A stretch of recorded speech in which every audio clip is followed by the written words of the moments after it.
Well, hello everyone and welcome back to my channel. In today's video, we're going to talk about getting those inspections done as quickly as we possibly can. You want to be able to move in a timely manner, all the while not missing a beat. So with that being said, what's going to be the major player in this? Your time. How strategic are you in setting up everything that you do from the beginning to the end to make sure that you get as many inspections done in that day if you have a substantial amount of inspections to do? And if you do not, it'll be a practice test for you to see how quickly you can get work done. So we're going to dive into that today and discuss that just a little bit. So how does time play in this? All the way from the beginning, when you download your information and setting up the appointments. After we've done that, now we're going to move on to the inspection.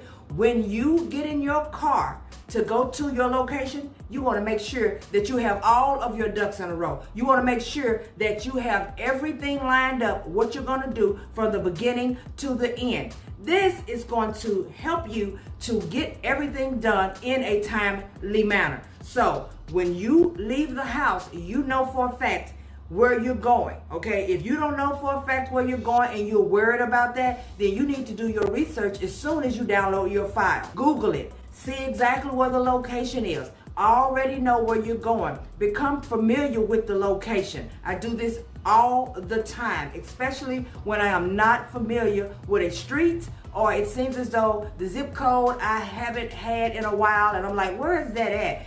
I don't want to be wondering even when I get in the car, because that don't do nothing but add a little stress. You may not think it does, but it does in fact add stress to you, not knowing what your next day is going to look like when you get ready to head out for your inspections. So do your research. Know exactly where you're going, so at least you'll have a heads up on that. So now when it comes to setting up your appointments themselves, before you even head out, before you even do your research, you want to make sure that you don't set appointments during times of the day when there's a lot of traffic, if at all possible. Now, if you have a whole lot of work, you already know sometimes you can't get around it. But if you can, try not to set appointments around traffic hours. This is going to help you to knock these appointments out in a timely manner.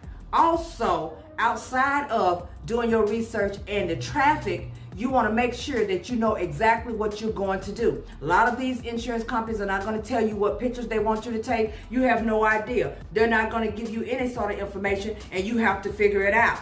A lot of you are already true to this. You're not new to this, so you know exactly what I'm talking about.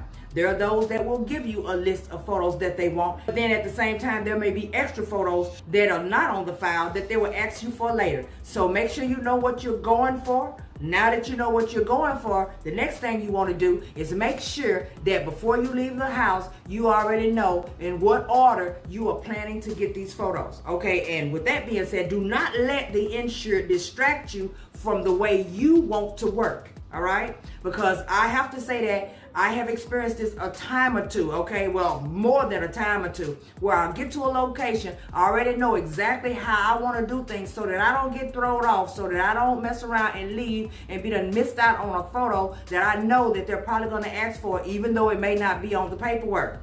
And as soon as I get there, the insured just wants to take over the inspection. I am the inspector. Okay. But they want to take over sometimes, all right? And I understand that they are business owners. They're used to running the show and taking care of things on their own. And so they think that it's still their time right now to do that. But it's not. You are the inspector, okay? So don't let them throw you off your game. They'll take me into the location immediately and start showing me exactly what they want to show me. And then they think it's all over. So I had to get to a point sometime or another within my inspection journey to know that no, this has to stop, okay? So Deetra, don't allow that to happen. Yeah, back in the third person. All right, y'all know how I get down. All right, but I still had to make sure I let them know I am in control of this. So when they start trying to lead you somewhere and you know that's not where you're trying to go in first, just let them know. You know, a simple little quick response to their actions will do. I'm going to take these images right here first, and I'm going to go around the building, and then after that, we can go on the inside. Okay, if they're trying to throw you in the inside first, let them know I'm taking care of the outside first. If they're trying to take you around the building and show you stuff you haven't asked to be seen, tell them you're going to do the inside first. if that's what you come to do first. Already have your ducks in a row and get everything done the way you want to get it done first. If you want to do the questionnaire first, then you get the questions answered first. If you do it the way you set it up to be done, in order to make sure that you can get in and get out and without any distractions, okay? Because if you don't want to hold long, drawn-out conversations with the insurers, you do not have to do so. If it seems like they're trying to take you there, because, let's say, for instance, you ask a question. You say, do you happen to have any fire extinguishers around here? I don't see any. I don't see any on the wall. Well, yeah, we was gonna get, but I did have one. I got one over here in the back. It's that off in the shed area around here. It's been back here for a while. Now they don't,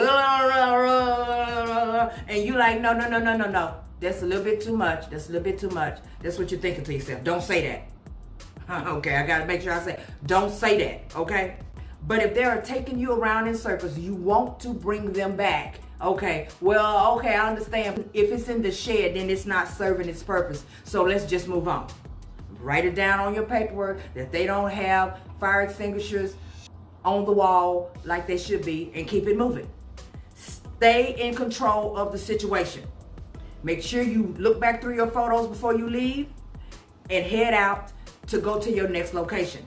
Make sure that every location that you're going to on that day is in a order in which you can knock one out, go immediately to the next one if it's not that far. And once again, those of you who work in locations where you have to travel far to get to the next one anyway, I'm sorry, there's nothing else. I can't say anything about that. But I do know that you don't want to do one way over here and then in the next one is 15 miles probably going in the opposite direction, and then you got another appointment set after that takes you back to the location where you were before. Make sure you're setting them up the way you can actually go and knock these things out back to back without making loops and circles and wasting up all of your time, because we're trying to get these inspections done as fast as we possibly can. Okay, so now with that being said, let's back this thing back up to that paperwork.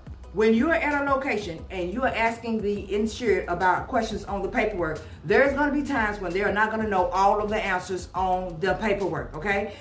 That is going to be up to you after the fact to find it out. And I know you guys are knowing that if you already work for some of these contract companies, they have already in there for you to look it up through public records or whatever, because you're going to have to know, if they did any updates on the electrical or the plumbing and all of that good stuff. All right. So with that being said, do your research, okay? As soon as you start doing this type of work, you want to do some research. You want to find out how you can find out this type of information online. You want to bookmark those locations on your computer so that you won't have to worry about it. If it's a question that I know I cannot find the answer to on my own when I get home, then I make sure I let them know that I need those questions answered. And it's something quick and simple like, okay, I understand you don't know the answer to this question, but this is something that has to be answered in order for this inspection to be complete.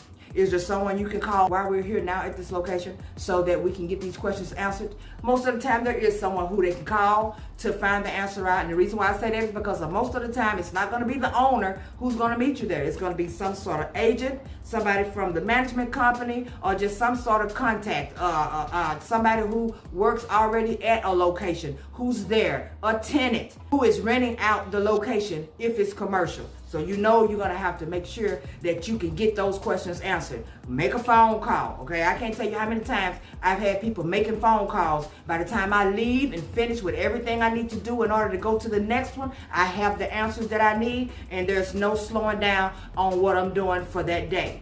You want to stay full control of it. So utilize everything that you have. And of course, if you need any mentoring, you can also check dmichelle.com or at Potential Unleashed by D. Michelle and sign up there. I am happy to help you to get through this process. All right. But with that being said, there is one person that I mentored, and I mentored a lot of people, but you know what? There's one that just really stuck out, and I wanted to share with you guys just a little something because I thought his feedback was very inspiring and because I thought it was very sweet.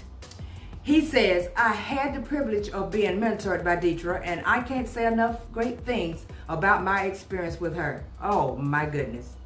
From the very beginning, Deidre was incredibly nice and patient. taking time to walk me through each step of the process and answer all of my questions thoroughly. Her mentorship style is genuine and supportive. It's clear she wants me to succeed and is actively rooting for me every step of the way. And I am. I root for every one of you, which is why I bring all of the information that I bring to you, because I want you to succeed if at all possible. What truly stood out to me was Deetra's openness and willingness to share her knowledge. She doesn't engage in any gatekeeping, which is rare and refreshing. Instead, she provides actionable advice that truly makes a difference. After applying her guidance, I've been able to start working with 4 companies in field inspections. When I saw that 4 companies, and guess what? He is knocking them out. Acquire all the tools I need, and most importantly, he feels confident in his abilities. Deetra's mentorship has been a game changer for me, and I am incredibly grateful for her support. Thank you, Timothy. Thank you, and much appreciated. Much appreciated to each and every one of you who I have mentored. I have loved and enjoyed each and every one of you, and those of you who have actually taken the time out to send back my review. All right, but with that being said, you guys know what to do. Like, subscribe, turn on the notification bell. I will be bringing you something back later, and enjoy the rest of your day.